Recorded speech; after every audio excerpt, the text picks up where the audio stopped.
मुंबई उपनगराच्या शिवसेनेच्या पदाधिकाऱ्यांच्या संवाद बैठकीसाठी या व्यासपीठावर उपस्थित असलेले माझे विधिमंडळातील ज्येष्ठ सहकारी प्रकाशजी सुर्वे, दिलीप मामा लांडे, मुरजी काका पटेल, तुकारामजी काते, आपल्या पक्षाचे उपनेते आदरणीय शिशिरजी शिंदे, अरुणजी जगताप, उपनेत्या शीतलताई म्हात्रे, कलाताई शिंदे, ज्यांच्या विभागामध्ये हा कार्यक्रम होतोय ते कुणालजी सरमळकर, व्यासपीठावर उपस्थित असलेले सर्व सन्माननीय मान्यवर, समोर माझ्या बसलेले सगळे विभाग प्रमुख, महिला पदाधिकारी आणि मोठ्या संख्येने उपस्थित शिवसैनिक बंधू आणि भगिनींनो, आपल्या शिवसेना पक्षाचे मुख्य नेते आदरणीय एकनाथ शिंदे साहेबांनी मुंबई उपनगर जिल्ह्याची संपर्क मंत्रिपदाची जबाबदारी माझ्यावर टाकली आणि ही मंत्रिपदाची जबाबदारी माझ्यावर टाकल्यानंतर ही पक्षाने दिलेली जबाबदारी आहे। आज मी रत्नागिरी जिल्ह्याचा पालकमंत्री आहे, तसा मुंबई उपनगरचा संपर्क मंत्री आहे। आणि हा संपर्क मंत्री कशासाठी असतो तर संपर्क मंत्री ज्या शिवसेनेमध्ये मी काम करतोय त्या शिवसेनेच्या पदाधिकाऱ्यांना ताकद देण्यासाठी असतो। आणि म्हणून आजची बैठक ही शिवसेनेच्या पदाधिकाऱ्यांना ताकद देण्याचा संकल्प करण्याची बैठक आहे। आपण अनेक वेळा शिंदे साहेबांचे हात आम्ही बळकट करणार आहोत असं ठामपणानं सांगतो, पण प्रत्येक शिवसेनेच्या पदाधिकाऱ्याच्या मनामध्ये एक पहिली गोष्ट असली पाहिजे की माझं जे पद आहे ते शिवसेनेमुळे आणि एकनाथ शिंदे साहेबांमुळे आहे। जर शिवसेना ही 4 अक्षरं आपल्याबरोबर नसतील आणि एकनाथ शिंदे साहेबांचा आशीर्वाद नसेल तर आपली परिस्थिती काय असेल याचं आत्मचिंतन उदय सामंतनं देखील केलं पाहिजे। आणि म्हणून मला असं वाटतं की मी आज संपर्क मंत्री झालोय, आजची आपली पहिली बैठक आहे। असं व्हायला नको 6 महिन्यानंतर की सगळे आमदार जाऊन साहेबांना भेटतील की बाबा बाकी कोणी संपर्क मंत्री द्या पण उदय सामंत नको। हे मी एवढ्यासाठीच सांगतोय की आपल्याला संघटन वाढवायचं आहे आणि संघटन वाढवत असताना माननीय एकनाथ शिंदे साहेबांचे हात मजबूत करायचे आहेत। आता एकनाथ शिंदे साहेबांचे हात मजबूत करायचे म्हणजे काय करायचे तर जे मगाशी शिशिरबाई तुम्ही सांगितलं, दिलीप लांडेंनी सांगितलं की जसं ग्रामीण भागामध्ये गाव तिथे शाखा आणि बूथ तिथे गटप्रमुख आपण नेमतो, त्याच पद्धतीनं प्रत्येक मतदान केंद्रावर आपली शिवसेनेची यंत्रणा असली पाहिजे आणि ती आपल्याला करावीच लागेल। कारण एकनाथ शिंदे साहेबांना खऱ्या अर्थानं जर आपल्याला मुंबईकरांचा विश्वास द्यायचा असेल तर आपले पदाधिकारी हे बूथ केंद्रावर देखील असणं गरजेचं आहे। आज प्रकाशदादांनी मला सांगितलं की 50,000ची त्यांच्याकडे नोंदणी झाली, कुणाल मला आता सांगत होता की त्याच्याकडे देखील 40-42,000ची नोंदणी झाली। ही सगळी नोंदणी हा निवडणुकांचा बेस आहे। खरं तर कालपासून आपण बघितलं असेल की काही लोकांची शिवाजी पार्कला जी सभा होते त्याची जेवढी चर्चा होत नाही तेवढी चर्चा आपल्या बैठकीची चालू आहे। हे कशासाठी बैठक लावली, काय ठरणार आहे, कोण कोणावर टीका करणार आहे, भविष्यामध्ये आम्ही काय जाणार आहे। तर मी कोणावरही टीका करायला आलेलो नाही। जे काय संपलेत ते स्वतःच्या कर्मानं संपलेत आणि अजून असे वाकत राहिले तर अजून संपणार आहेत। त्यांना काय संपवण्याची गरज आपल्या कोणाला लागणार नाही। पण आपली फळी आपल्याला मजबूत केली पाहिजे। आपली फळी मजबूत करत असताना आपापसातले मतभेद आपण बाजूला ठेवले पाहिजे। मला असं वाटतं की एकनाथ शिंदे साहेब हे आपल्या सगळ्यांचे नेते आहेत, मुख्य नेते आहेत। मग आपला गट एकच आहे, तो गट म्हणजे मुख्य नेते एकनाथ शिंदे साहेबांचा गट, बाकी दुसरा गट कुठचा असू शकत नाही। त्याच्यामुळे संपर्क मंत्री म्हणून मी गटातटाला काही थारा देणार नाही। ही गटबाजी बंद झालीच पाहिजे। गटतट जे असतात हे आपल्या पक्षाच्या नाशाला कारणीभूत असतात आणि म्हणून मी काही जास्त संघटन कौशल्य असणारा कार्यकर्ता नाही, पण मी वयाच्या 28व्या वर्षी झालेला एक आमदार आहे। त्याच्यामुळे संघटन कसं करायचं, कोणाला मान सन्मान कसा द्यायचा आणि कोण आगाऊपणा करत असेल त्याला न बोलत कसं बाजूला करायचं हे सगळं ज्ञान माझ्यासारख्या कार्यकर्त्याला आहे। त्याच्यामुळे एक शिस्त असली पाहिजे की आपण जे काम करतोय ते माननीय एकनाथ शिंदे साहेबांच्या हिताचं आहे का याचं आत्मचिंतन आपण सगळ्यांनी केलं पाहिजे। मगाशी शीतलताईंनी सांगितले की आयुक्तांची बैठक, मी तुम्हाला शब्द देतो की पुढच्या 15 दिवसात आयुक्तांबरोबर 100% बैठक घेतली जाईल। उपायुक्त काम ऐकत नसतील तर शिंदेसाहेबांना सांगूच, पण त्यांच्या नेतृत्वाखाली त्यांनी काही आदर्श मला देखील घालून दिलेले आहेत. त्याच्यामुळे त्या अधिकाऱ्यांना देखील कसं सरळ करायचं हे माझ्यासारख्या कार्यकर्त्याला नक्की माहिती आहे. ते तुम्ही सगळं माझ्यावर सोडा. तुम्हाला महानगरपालिकेमध्ये मान सन्मान मिळेल, तुमची कोणाची अवेलना होणार नाही, याची जबाबदारी संपर्क मंत्री म्हणून माझी आहे. फक्त या बैठकीच्या निमित्तानं एकनाथ शिंदे साहेबांना अभिप्रेत असलेली शिवसेनेची संघटना आम्ही भविष्याच्या 6 महिन्यामध्ये बांधून दाखवू, हा संकल्प आपण करा.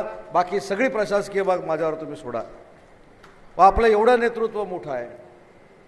कदाचित मी शिंदेसाहेबांना कधी कधी सांगतो की ज्या पद्धतीनं शिंदेसाहेबांनी मुख्यमंत्रीपद हे सर्वसामान्यांचं मुख्यमंत्रीपद आहे, हे महाराष्ट्राला नाही अख्ख्या देशाला दाखवलं, पण याचं मार्केटिंग आपले कार्यकर्ते करण्यामध्ये कमी पडले.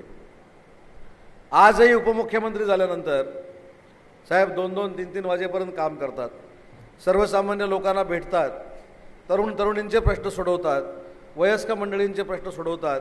मला असं वाटतं याच्यातलं 10% काम जर तुम्ही आम्ही सगळ्यांनी केलं तर आपण आहोत त्याच्यापेक्षा चौपटीनं वाढू, एवढी ताकद उपनगरातल्या सगळ्या पदाधिकाऱ्यांची आहे. मला असं वाटतं की आपल्याला साहेबांनी एक SRAमधनं घेतलेला निर्णय माहीत असेल, आपल्या रमाबाई घाटकोपरला, बरोबर ना, 17,000 घरांचा. मला सांगा किती वर्ष प्रलंबित प्रश्न होता. शिवसेनेच्या पदाधिकाऱ्यांनी आवाज उठवला, शिवसेनेच्या पदाधिकाऱ्यांनी एकनाथ शिंदे साहेबांना विनंती केली, आणि जे स्वप्नवत नव्हतं ते स्वप्न माननीय एकनाथ शिंदे साहेबांनी त्या गोरगरीब जनतेचं पूर्ण करून दिलं. असं सर्वसामान्यांना सांभाळणारा आपला नेता आहे, आणि म्हणून त्याला सांभाळण्याची जबाबदारी आपल्या सगळ्यांची आहे. मी मगाशी जसं सांगितलं की आजची ही जाहीर मीटिंग ही पहिली आणि शेवटची. आता ह्याच्यानंतर जाहीर सभा होणार नाही. मी स्वतः तुमच्या शाखानिय तुमचे प्रश्न सोडवायला येणार आहे. बघूया कोण धावतं, संपर्क मंत्री धावतो की पदाधिकारी धावतात. मी कमी पडलो तर मी स्वतः सांगेन शिशिर शिंदे साहेबांना, मी यांच्यासमोर धावू शकत नाही, मला संपर्क मंत्री दुसरा करा. पण तुम्ही जर धावण्यामध्ये हरला तर काय करायचं हे देखील एकदा निर्णय घेऊन ठेवा. प्रत्येक शाखेमध्ये मी येणार आहे, प्रत्येक कोकणी माणसाला मी भेटणार आहे, प्रत्येक जे अमराठी माणसं आहेत त्यांना देखील मी भेटणार आहे.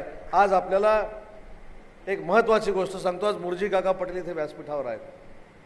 आपल्या नेत्याला आपण का मानलं पाहिजे, आपल्या नेत्याला आपण 100% मार्क्स का दिले पाहिजेत, तर मुर्जी काकासारख्या अमराठी माणसाला तिकीट देऊन शिवसेनेतनं निवडून आणण्याची किमया ही माननीय एकनाथ शिंदे साहेबांनी त्या मुंबईमध्ये करून दाखवली. त्याच्यामुळे हे सगळ्या गोष्टी ज्या साहेबांनी केलेल्या आहेत त्याची परतफेड करण्याची संधी महानगरपालिकेमध्ये आपल्याला आलेली आहे. महानगरपालिकेमध्ये महायुती करायचे हे अधिकार माननीय एकनाथ शिंदे साहेबांचे आहेत. देवेंद्रजी फडणवीस असतील, आपले शिंदे साहेब असतील, अजितदादा असतील, ते बसून महायुतीचा जो काही निर्णय असतील तो घेतील. परंतु शिवसेना म्हणून आपण आपली संघटना वाढवली पाहिजे आणि ती तळागाळापर्यंत पोहोचवली पाहिजे. आज अनेक प्रश्न असे आहेत मुंबई महानगरपालिकेचे, त्याच्यामध्ये उपनगरातले, की त्याच्यामध्ये आपण स्वतः शिवसेना म्हणून हात घातला पाहिजे. झोपडपट्टीवासियांचा प्रश्न आहे. आज आपल्या सुदैवानं गृहनिर्माण मंत्री स्वतः आपले साहेब आहेत. त्याच्यामुळे विभाग प्रमुखांनी असेल, आमदारांनी असेल, ज्या ज्या ठिकाणी SRAचे प्रकल्प प्रलंबित राहिलेले आहेत त्याच्यामुळे गोरगरीब जनतेला त्रास होतोय, अशा सगळ्या लोकांना घेऊन एकनाथ शिंदे साहेबांकडे गेलं पाहिजे आणि त्यांना हक्काचं घर मिळवून दिलं पाहिजे. ही खरी यंत्रणा आपण शिवसेनेच्या मार्फत राबवली पाहिजे. कारण गरिबाचं घर हे स्वप्न आहे. मग त्याचं 1 BHK असू दे, 1 रूम किचन असू दे किंवा साधी खोली असू दे, ती ज्यावेळी त्याला घर म्हणून मिळते त्यावेळी त्याला ताजमहाल बांधण्याचा आनंद मिळतो. आणि म्हणून शिवसेनेच्या सगळ्या पदाधिकाऱ्यांची जबाबदारी आहे. नगरविकासचे प्रश्न स्वतः साहेब नगरविकास खात्याचे मंत्री आहेत. त्याच्यामुळे सगळे प्रश्न एकत्रित करून आपण साहेबांसमोर मांडायचे आहेत आणि त्याच्यातनं मुंबईकरांना न्याय मिळवून द्यायचा आहे. निवडणुका जवळ आल्यानंतर जाणीवपूर्वक जर कोण अंगावर येत असेल तर त्याला आपण सगळे शिंगावर घेतो. पण नाहक आपणच एखादा वाद निर्माण करण्याची काही आवश्यकता नाही. आज साहेबांचं जे नेतृत्व आहे, एकनाथ शिंदे साहेबांकडे जनसामान्य जो बघतो तो एक सर्वसामान्यांचं नेतृत्व म्हणून बघतो. हायराईजमध्ये राहणाऱ्या माणसापासून झोपडपट्टीमध्ये राहणाऱ्या माणसापर्यंत सगळ्याला न्याय देणारं जर नेतृत्व कोण असेल तर ते एकनाथ शिंदेंचं आहे, अशा पद्धतीची भावना महाराष्ट्राच्या कानाकोपऱ्यामध्ये पसरलेली आहे. आणि म्हणून या प्रतिमेचा फायदा आपल्या निवडणुकांमध्ये आपल्याला करून घेतला पाहिजे. आपल्या निवडणुका आपल्या ताकदीवर आपण लढणारच आहोत. स्वतःचं व्यक्तिमत्व असेल, स्वतःचा संपर्क असेल, पण त्याच्यामध्ये जर एकनाथ शिंदे साहेबांच्या व्यक्तिमत्वाची जोड मिळाली तर आपल्या सगळ्याच्या सगळ्या जागा थम्पिंग मेजॉरिटीने निवडून येऊ शकतात. एवढी आपली शिवसैनिकांची ताकद आहे. आणि म्हणून सुरुवातीला जे मी सांगितलं, आपापसातले मतभेद हे बाजूला झालेच पाहिजे. शेवटी प्रत्येकानं ठरवलं पाहिजे. परवा विधानसभेमध्ये माझं आपण एक भाषण ऐकलं असेल. एक आमदार उठले आणि त्यांनी सांगितलं की उदय सामंतला हे व्हायचं आहे, उदय सामंतला ते व्हायचं आहे. मी विधानसभेच्या फ्लोअरवर सांगितलं की शिंदे साहेबांच्या नेतृत्वाखाली मी काम करतो. माझ्या राजकीय मर्यादा मला माहिती आहेत. शिंदे साहेबांनाच मोठं करणं हे आमच्या शिवसैनिकाचं ब्रीद आहे. त्यांचे हात मजबूत करणं ही आमची प्रायोरिटी आहे, हा आमचा प्राधान्यक्रम आहे. ही भावना प्रत्येकाची असली पाहिजे. आणि मला असं वाटतं की शिंदेसाहेब कोणाला नाराज करत नाहीत. प्रकाशजी, आपण सगळे जातो, त्यांच्याकडनं कामं मागून घेतो, विकास कामाला निधी मागून घेतो, वैयक्तिक कामासाठी आपण एकनाथ शिंदे साहेबांकडे जातो. पण याच्या पुढं कुठंतरी आपण एकदा विचारलं पाहिजे की साहेब जेवढं आपल्यासाठी करतात आपण साहेबांसाठी किती करतो. कारण जे नगरसेवक आज आपल्याकडे आलेले आहेत ते देखील साहेबांच्या विश्वासावर आलेले आहेत. आणि म्हणून त्यांना ताकद देणं ही संपर्कमंत्री म्हणून माझी जशी जबाबदारी आहे तशी आमदारांची, उपनेत्यांची, सगळ्या पदाधिकाऱ्यांची जबाबदारी आहे. शेवटी संघटना बांधायचं म्हणजे काय असतं, एकामेकामध्ये जर विश्वास निर्माण केला आणि आपापसामध्येच आपण एकामेकाला जर मान सन्मान दिला तर दुसरा कार्यकर्ता, दुसऱ्या पक्षाचा नेता आपल्या पदाधिकाऱ्याला मान सन्मान देत असतो. आपणच जर आपल्या पदाधिकाऱ्याची चेष्टा करायला लागलो, आपणच आपल्या पदाधिकाऱ्याला जर कमी लेखायला लागलो तर त्याच्यातनं पुढं संघटना वाढेल याबाबत प्रश्नचिन्ह निर्माण होतं. आणि म्हणून ह्या सगळ्या शिस्तीच्या गोष्टी मी सांगायला आलो नाही, तर मी देखील एक सर्वसामान्य कार्यकर्ता आहे. मी जसं सांगितलं की मी 28व्या वर्षी आमदार झालो, तसे राजकारणातले अनेक अनुभव माझ्यासारख्या कार्यकर्त्याला राजकीय कारकिर्दीमध्ये आलेत. तुकारामजी, असे काही कार्यकर्ते असतात, माझ्या पहिल्या निवडणुकीला तर सगळा माझा विधानसभेचा भाग काय मला माहीत नव्हता. मला अचानक तिकीट मिळालं होतं आणि एका बलाढ्य माणसाला मला पराभूत करायचं होतं. त्याच्यावर मी सगळ्यांवर विश्वास ठेवायचो. तर एक कार्यकर्ता आला, मला म्हणाला का ओमनी पाहिजे, तुमच्या सगळ्या मतदारसंघामध्ये माझा एवढा संपर्क आहे की तिकडे जाऊन मी तुमचा प्रचार करतो आणि सगळ्यांना कन्व्हिन्स करतो की तुम्ही किती चांगले आहात. शेवटी असा कार्यकर्ता आपल्याला पाहिजे असतो. मी त्याला गाडी दिली. ते रोज संध्याकाळी मला येऊन सांगायचं, साहेब प्रचार झाला. एकदा 8-10 दिवसांनी विचारलं, बाबा तू प्रचार कुठं करतोयस? तर तो म्हणला कोंडियामध्ये करतोय. कोंडिया नावाचं एक गाव आहे, कोंडियामध्ये करतोय. मग मी त्याला सांगितलं, बाळा ते माझ्या मतदारसंघामध्ये येत नाही, ते संगमेश्वर मतदारसंघामध्ये येतं. माझा रत्नागिरी मतदारसंघ आहे. तो कोंडियात पण जात नव्हता आणि रत्नागिरीत पण फिरत नव्हता. गाडी घेऊन तो घरच्या कामाला वापरत होता. त्याच्यामुळे हे कार्यकर्ते देखील माझ्यासारख्या कार्यकर्त्याने बघितलेले आहेत. त्याच्यामुळे प्रामाणिकपणा असला पाहिजे. आपण शिंदेसाहेबांना फसवत नाहीत, आपण आपल्याला फसवतोय. आपण आपलं समाधान करून घेतोय. आणि म्हणून जी व्यक्ती आपल्या संघटनेसाठी, आपल्यासाठी जीवाचं रान करते त्याचा विश्वासघात कधी होणार नाही, याची जबाबदारी देखील उपनगरातल्या सगळ्या पदाधिकाऱ्यांनी घेतली पाहिजे. नगरसेवकांची बैठक लावायची आहे, ती देखील 15 दिवसात लावू. मला खरं तर ताई तुम्हाला मनापासून धन्यवाद दिले पाहिजेत. प्रकाशजींनी सांगितलं की इथं माईकवर तुम्ही बोला, परंतु मला असं वाटतं की आपल्या शिवसेनेतल्या महिला भगिनी देखील अतिशय परिपक्व राजकारणी आहेत. त्यांना माहीत आहे की मागे 10 कॅमेरे लागलेले आहेत. त्यांनी सांगितलं जे काय मला बोलायचं आहे ते आम्ही 4 भिंतीच्या आत बोलू, पण पक्ष बदनाम होणार असं आम्ही काय बोलणार नाही. ही संस्कृती जी आहे ही एकनाथ शिंदे साहेबांनी आपल्याला शिकवलेली आहे. आणि म्हणून मला असं वाटतं की आपण सगळ्यांनी एकत्र काम केलं पाहिजे. आणि एकत्र काम करत असताना यादीवर काम झालं पाहिजे. आपण असं म्हणतो की शिवसेनेमध्ये खासियत काय आहे. आपल्याला आठवत असेल की 20 वर्षापूर्वीची गोष्ट आहे. माननीय शरद पवार साहेबांना एका पत्रकाराने एक प्रश्न विचारला होता की संघटन कौशल्य म्हणून तुम्हाला सगळ्यात चांगला पक्ष कुठचा वाटतो आणि कुठचा आवडतो. तर त्यांनी सांगितलं होतं की वंदनीय बाळासाहेबांची शिवसेना जी आहे ही संघटनात्मक बांधणीसाठी देशात नाही जगात 1 नंबरला आहे. आज शिंदेसाहेबांच्या नेतृत्वाखाली तीच शिवसेना धनुष्यबाण हातात घेऊन आपण जर वाढवतोय तर वंदनीय बाळासाहेबांचं जे स्वप्न आहे ते पूर्ण करण्याची जबाबदारी देखील आपल्या सगळ्यांची आहे. आणि म्हणून मला असं वाटतं की प्रशासकीय कामं असतील, संघटनेची कामं असतील, मी तुम्हाला भरपूर वेळ देणार आहे. आता भरपूर वेळ दिल्यानंतर त्या वेळेचं काय करायचं, तो वेळ सार्थकी लावायचा की नाही हे शिशिरभाई तुम्ही ठरवलं पाहिजे. मी आज सांगतो, मी आज तुम्हाला शब्द देतो की माझ्या मतदारसंघामध्ये जेवढा वेळ मी देतो त्याच्या दुप्पट वेळ मी उपनगराला द्यायला तयार आहे, पण तुमची मानसिकता किती आहे याच्यावर माननीय एकनाथ शिंदे साहेबांच्या शिवसेना या पक्षाचं हित अवलंबून आहे. आणि म्हणून सगळ्या गोष्टी आपण बाजूला करू. ज्या ज्या काही गोष्टी असतील, जिथं काही टोकाचं काही भांडण असेल तिथं मी स्वतः बसेन, त्यांच्याशी चर्चा करेन. माझ्या तब्येतीच्या पलीकडचा असेल तर मी शिंदेसाहेबांना विनंती करेन, पण शिंदेसाहेबांनी एखादा निर्णय घेतल्यानंतर तो मात्र आपल्याला मान्य झाला पाहिजे आणि शिंदेसाहेबांचं नेतृत्व मानून आपण निष्ठेनं काम केलं पाहिजे. शिशिरभाई, तुम्ही मराठी भवनाचा या ठिकाणी उल्लेख केलात. आपल्या सगळ्यांच्या आशीर्वादानं आणि माननीय एकनाथ शिंदे साहेबांमुळे मराठी भाषेचं खातं देखील माझ्याकडे आहे. मी मगाशी तेच सांगितलं की माननीय एकनाथ शिंदे साहेबांनी केलेली कामं ही जर आपण घराघरामध्ये पोचवली, मराठी माणसापर्यंत पोचवली, तर तो मराठी माणूस आपल्याला मतदान केल्याशिवाय राहणार नाही.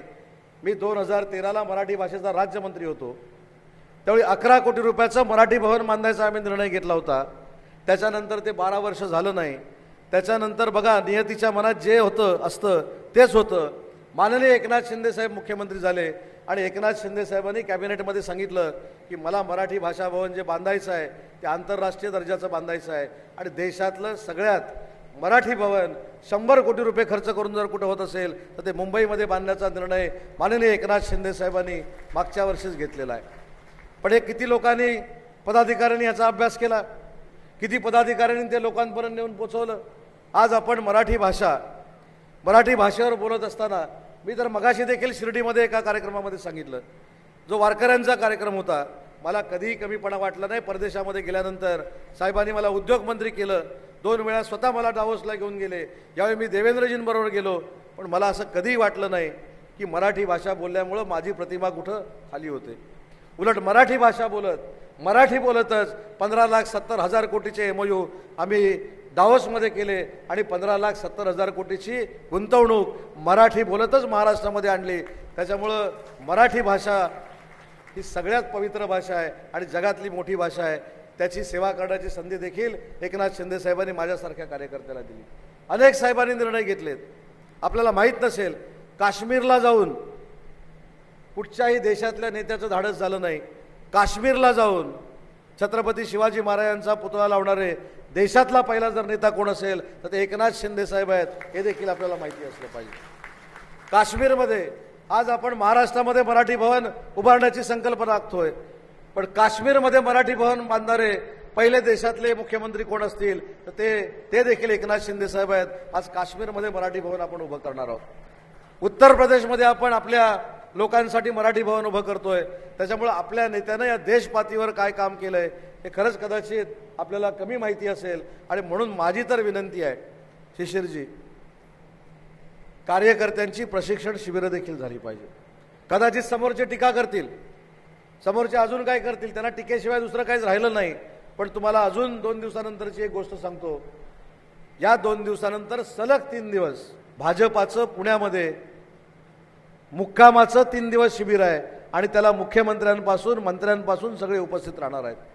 आणि मी शिंदे साहेबांना विनंती करणार आहे की महाराष्ट्राच्या स्तरावर, मुंबईच्या स्तरावर आपले जे कार्यकर्ते ताकदीचे आहेत, आक्रमक आहेत, त्यांना आपला संदेश घरोघरी नेण्यासाठी कशा पद्धतीनं प्रशिक्षित करायचं यासाठी आपण शिबिर घेणं देखील गरज आहे. आणि त्याचं शिबिर आपण उपनगरापासून सुरू करू आणि संपूर्ण त्या दिवशी माननीय एकनाथ शिंदे साहेबांना त्या शिबिराला उपस्थित राहण्याची विनंती करू. कारण शेवटी अशा पद्धतीनंच कार्यकर्ता प्रशिक्षित होतो.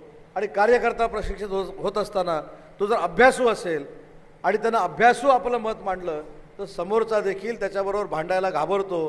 ही राजकारणातली एक सगळ्यात महत्त्वाची गोष्ट आहे. आणि म्हणून आपले कार्यकर्ते, महिला भगिनी असतील, युवा कार्यकर्ते असतील, हे सगळे प्रशिक्षित असले पाहिजेत. आणि प्रशिक्षित कार्यकर्ता ज्यावेळी एखाद्या प्रसंगाला, अडचणीला ज्यावेळी सामोरं जातो त्यावेळी मला असं वाटतं की तो कार्यकर्ता रिझल्टच देऊन येतो आणि आपल्या पक्षाचं नाव मोठं करून येतो. त्याच्यामुळे ही कार्यकर्त्यांची एक बाजू आपण सक्षम करणं गरजेचं आहे. कोण कुठचा पक्ष काय करतोय याच्यापेक्षा आपण एवढं मोठं काम करून ठेवू की आपल्याच पक्षाची चर्चा ही फक्त महाराष्ट्रामध्ये नाही, अख्ख्या देशभरामध्ये होईल की एकनाथ शिंदे साहेबांची शिवसेना आहे ही आदर्शवत काम करते. एकनाथ शिंदे साहेबांची शिवसेना आहे, इथले जे पदाधिकारी आहेत ते आदर्श काम करतात. अशा पद्धतीचं एक वातावरण या महाराष्ट्राच्या स्तरावर, मुंबईच्या स्तरावर आपण सगळ्यांनी मिळून तयार केलं पाहिजे. मी खरं तर ग्रामीण भागामध्ये राहतो, पण पूर्वीपासून शिवसेना म्हटल्यानंतर शिवसेनेच्या शाखा संध्याकाळी सुरू होतात आणि रात्री 2-2, 3-3 वाजेपर्यंत माझे शाखा प्रमुख जनतेची सेवा करत असतात. एखाद्यावर अडचण निर्माण येते तेव्हा शाखा प्रमुख 50 पोरं घेऊन त्याच्या घरी जातो. आणि शिंदे साहेबांनी मला सांगितलं की पुढच्या महिन्याभरात हा पहिला कार्यक्रम मुंबईमध्ये करा, एक तारीख ठरवा आणि दरवर्षी या सगळ्या नेत्यांना आदरांजली वाहण्याचा कार्यक्रम शिवसेनेच्या मार्फत मुंबईमध्ये सुरू करा, अशा पद्धतीची सूचना देखील आदरणीय एकनाथ शिंदे साहेबांनी केलेली आहे. त्याच्यामुळे ही जी लोकं होती, म्हणजे मला आठवतं दत्ताजी नलावडे साहेबांचं घर हे माझ्या घरापासून 2 किलोमीटरवर होतं. मी राष्ट्रवादी काँग्रेस पार्टीमध्ये काम करायचो. राष्ट्रवादी काँग्रेस पार्टीमध्ये नेमका कुठंतरी निवडून आलो होतो. 2-3 महिने झाले होते आणि मला निरोप आला की दत्ताजी नलावडे साहेब तुझ्या घरी येणार आहे. मी विचार केला की शिवसेनेचा नेता, ज्याच्याशी माझा काहीही संबंध नाही, जे मला ओळखत देखील नाहीत, अशी व्यक्ती माझ्या घरी येणार आहे, मग माझ्या राष्ट्रवादीच्या नेत्यांना काय वाटेल. मी ज्यावेळी दत्ताजी नलावडे साहेबांना एकदाच भेटलो, मी त्यांना विचारलं की साहेब तुम्ही माझ्याकडे का आला. तर म्हणाले मी लोकशाही मानणार आहे आणि बाळासाहेबांनी आम्हाला हेच शिकवलं आहे की 35 वर्षाची आमची महायुतीची मक्तेदारी तोडत एक 28 वर्षाचा पोरगा रत्नागिरी विधानसभेमध्ये निवडून येतो. तो कोण होता हे बघायला मी आलेलो आहे. एवढं मनाचं मोठेपण त्या नेत्यांमध्ये होतं. आणि त्याच वाटेवर चालणारे एकनाथ शिंदे साहेब आहेत. मी शिंदे साहेबांना अनेक वेळा विचारतो, साहेब जे आपले विरोधक आहेत, जे तुमच्यावर टीका करतात, जे तुम्हाला कायमस्वरूपी पाण्यात बघतात, अशा लोकांना तुम्ही कृपा करून मदत करू नका, असं सांगितल्यानंतर आपले नेते आपल्याला काय सांगतात. ते सांगतात ते त्यांचा जॉब आहे, पण तो देखील माणूस आहे, त्याच्या कुटुंबाला त्रास होऊ नये याची दक्षता मी नाही, आपल्या पक्षाच्या सगळ्याच लोकांनी घेतली पाहिजे, असं सांगणारा नेता जर कोण असेल तर ते आपले शिंदे साहेब आहेत. आणि म्हणून मला असं वाटतं की संघटना वाढवायची असेल तर या सगळ्या गोष्टी आपल्याला करायला लागतील. आणि म्हणून शिशिरबाई मी म्हटलं की आमच्या सगळ्यांपेक्षा या 7 नेत्यांबद्दल तुम्हाला जास्त माहिती आहे, तर त्यांचा देखील एक स्मरण दिवस, एकत्रित स्मरण दिवस आपण महाराष्ट्रात या मुंबईमध्ये सुरू केला पाहिजे. बघा, लोकांमध्ये एक चांगला संदेश जाईल. आणि युबीटीनं जरी ह्या नेत्यांना सोडलं असेल, विसरले असतील, तरी माननीय एकनाथ शिंदे साहेबांनी त्यांची साथ सोडलेली नाही. ते देखील त्यांचा विचार आजही वंदनीय बाळासाहेबांचा जसा मानतात तसा या नेत्यांचा मानतात. हीच भूमिका आपल्याला भविष्यामध्ये घ्यावी लागेल. जात पात धर्म, मगाशी शिशिरबाईंनी चांगलं सांगितलं. मी ज्यावेळी महाराष्ट्रामध्ये फिरतो ते असे अनेक अनुभव मला येतात की विविध जाती धर्मातली लोक शिंदे साहेबांवर प्रेम करतात. एक मी तुम्हाला आखो देखा हाल सांगतो. कोल्हापूरच्या जाहीर सभेमध्ये मी साहेबांबरोबर होतो. साहेबांचं भाषण संपलं आणि एक मुस्लिम महिला भगिनी पहिल्या रांगेमध्ये येऊन साहेबांना हाक मारत होती. साहेबांना वाटलं की काहीतरी तिचं काम असेल, तिला साहेबांनी बोलवलं. तिच्या हातामध्ये 6 महिन्याचं मूल होतं. त्याच्यामुळे जे प्रामाणिकपणानं काम करतायत, जे प्रामाणिकपणानं पक्षवाढीसाठी झटतायत आणि पक्षवाढीसाठी झटत असताना त्यांची निष्ठा फक्त आणि फक्त एकनाथ शिंदे साहेबांवरच आहेत, अशांच्या शिफारसी मी JP म्हणून करणार आहे. अशांच्याच शिफारसी मी समितीवर करणार आहे. मला ते अधिकार नाहीत, मी फक्त शिफारस करू शकतो.